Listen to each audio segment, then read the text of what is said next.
All right, hello, welcome to this episode of Bloomerang TV. Thanks for joining in. My name is Stephen Shattuck, and I'm the VP of Marketing here at Bloomerang. And today I'm really excited to be joined by Vanessa Chase of the Storytelling Nonprofit. She's just an awesome nonprofit strategist, a great blogger, one of my social media buddies. It's great to have you here, Vanessa. Thanks for joining us. Yeah, thank you so much for having me, Stephen. I'm super excited to be here today. Cool. So for for people who maybe aren't who don't know you, Vanessa, or maybe aren't following you online, could you maybe talk a little bit about the work you do and kind of the things that you're into? Absolutely, yeah. So my background is in nonprofit fundraising. I used to be a development officer not so many years ago, and I was really frustrated by a lot of the relationships that I had with donors. I constantly felt like people just didn't care enough about the cause, and it led to many late nights and many frustrating relationships and attempts at fundraising. And I finally started to do a little bit more of reflecting on how I was fundraising, how we as an organization presented ourselves. And it really led me back to this issue of how we communicated with donors, how we stewarded them, how we moved our relationships forward. And that got me interested in better communication methods. And one of the things that I've really come to love a lot is storytelling, which has led me to most of my current work in teaching organizations and fundraisers how they can tell those stories to build relationships with their donors, to improve the revenue, and also just to create a better philanthropic environment. Great, cool. And you run a really great blog that I tweet your stuff all the time because it's so well written and insightful. The Storytelling Nonprofit. Yes. You're obviously into storytelling, and we should say that today is your 1 year anniversary of that venture. Yeah. So congratulations on that. Thank you. That's very cool. And for those of you who don't read that blog, you need to read that blog, bookmark it, and check it out because there's really great content on there. Thank you. So storytelling. Mm-hmm. This isn't something that I see a lot. That nonprofits focus on. There's all these other topics that people write about and talk about, but this seems really important. Why is storytelling something that nonprofits should focus on in your opinion? Yeah, it's a great question. It's one I get asked a lot from fundraisers or from executive directors who say, "Why should I care about this? And why should we invest staff time or resources into this endeavor? Isn't this just one more thing that's kind of trendy and it'll pass?" That sort of thing. The thing is, though, is that if you look at how we communicate outside of the fundraising realm, outside of nonprofits, how we talk to our friends, how we communicate with family, it's all through stories. Those are how we build fundamental relationships with each other at a very basic human level. And I think that that's, how we create empathy, how we become vulnerable in relationships, how we come to trust people and like them, and eventually love them in some cases. And so I think that a lot of those concepts are really applicable to relationships that an organization has with its donors or with its broader community. So often we're just kind of this like one-way PR broadcasting machine, kind of like throwing out facts and statistics. And the thing is that nobody can really make sense of those. Your donors don't have the context to know what a lot of that stuff means for them, for the community, for the world they live in. Yet telling them a story that focuses in on kind of like this micro level of one person who you've helped or one person who's really passionate about the cause who works at the organization, then they can start to contextualize what those things mean and kind of make sense of all that information. And so I really look at storytelling as being kind of this facilitation tool to help someone understand the work that you're doing in a much more meaningful way. So do you think that's the issue, that maybe nonprofits that's too much data and it's too much appeals and they're not really, telling the heart of their mission and what's going on? Or is it they want to, but maybe they don't have the resources? What's your sense of like the actual problem that folks have with this? Yeah. I think it's a combination of both, really. It probably depends on the organization, its maturity level, what the staff knowledge base is. It's definitely a combination of those two things, though. One of the common things that I'll see organizations do is that, in a thank you letter or in an appeal, they'll tell people, your gift is helping us make an impact, or you're making a real impact in the world. But you don't really go deeper and unpack what that impact is. And so, which is the hard part. Like, that's the hard part of communications in any setting, is diving deeper and really helping people understand what they're a part of. And in nonprofit work, that's just as difficult because we have to be able to explain what we're doing, how we're doing it, and why someone's been a part of that. I often think that goes back to relating to your mission and your vision for your work. And so the more you can give people examples of small instances where you've taken a step towards that mission, you've been able to very clearly show rather than just tell them what the impact is.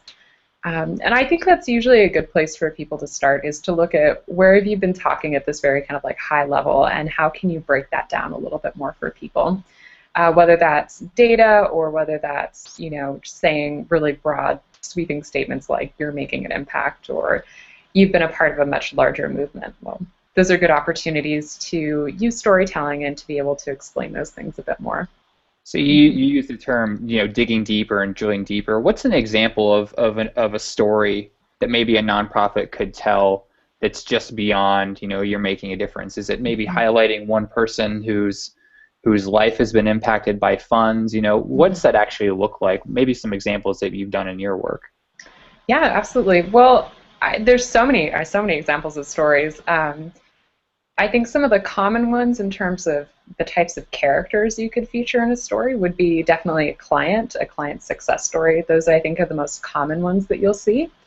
But there's other great examples too, featuring a volunteer, a staff member, a board member, even one of your donors. Those are all people who are connected and who are part of your audience. They all have unique stories and unique perspectives. And I often find that donor stories are some of the most impactful. I remember a couple years ago when I was working at an organization, I had just made a random thank you phone call to someone one day, and we were talking about why he'd been giving to the organization for 10 years, and he'd recently become a monthly donor.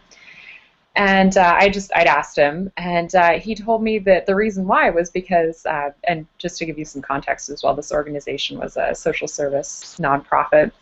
He had told me that years ago he had been, when he'd been in university, he had dressed up as a homeless person for Halloween, and he had got really, really drunk and ended up passing out on the sidewalk, and somebody took him to the hospital, and they actually thought he was homeless, and it became this whole big kerfuffle, and he was so embarrassed about it, and he said that he spent years trying to make up for his poor judgment. Yeah. And we talked about that, and I was like, well, that's really interesting. And he said that now that he has kids and he's married, he's really spent a lot of time trying to get his kids to understand a better worldview than what he had as a child. And I was like, wow, that's really amazing. And just sometimes talking to people and asking them things like, why are you so interested in the cause? You hear the most amazing stories, whether it's a donor or a client or someone else who's involved.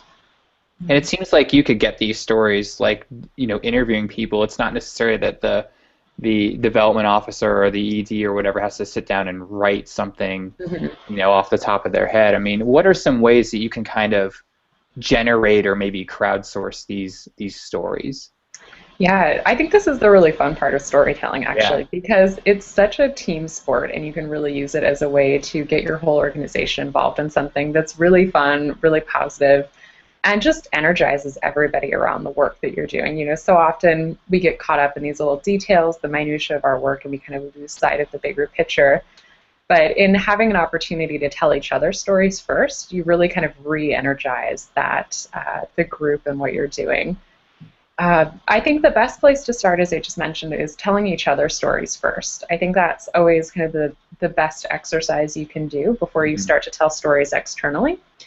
And that can take so many different forms. The next time you have a big staff meeting, take the first 10 minutes and have a couple people come up and share stories from their work. You can do that. I've never worked with an organization to do this, but I think it'd be a lot of fun. Having kind of an open mic storytelling event, kind of like the Moth, which is a storytelling nonprofit in the U.S.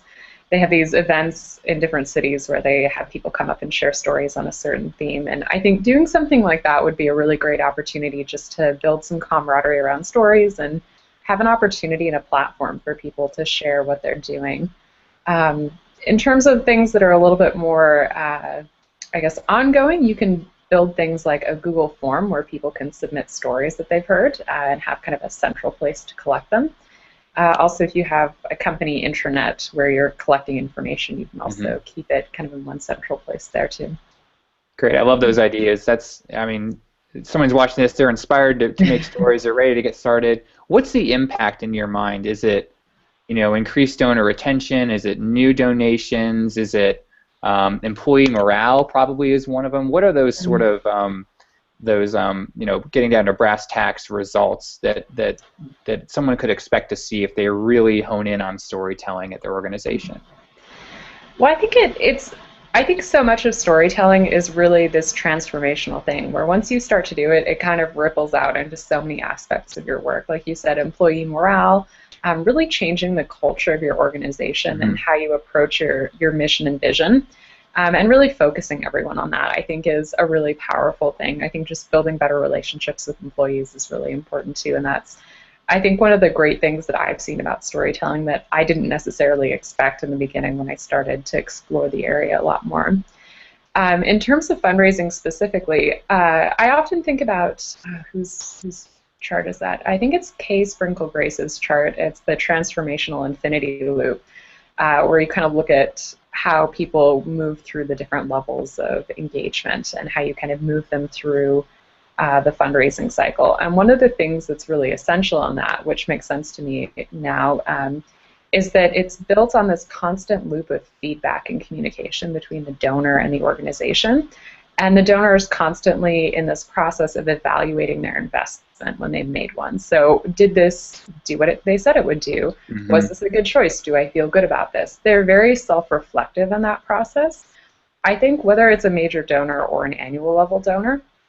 And so the more you can tell them stories, I think the more you can help facilitate that process of evaluation so that someone does feel like they've been positively reinforced in their philanthropic choices and that they've made a good decision, that they want to continue the relationship.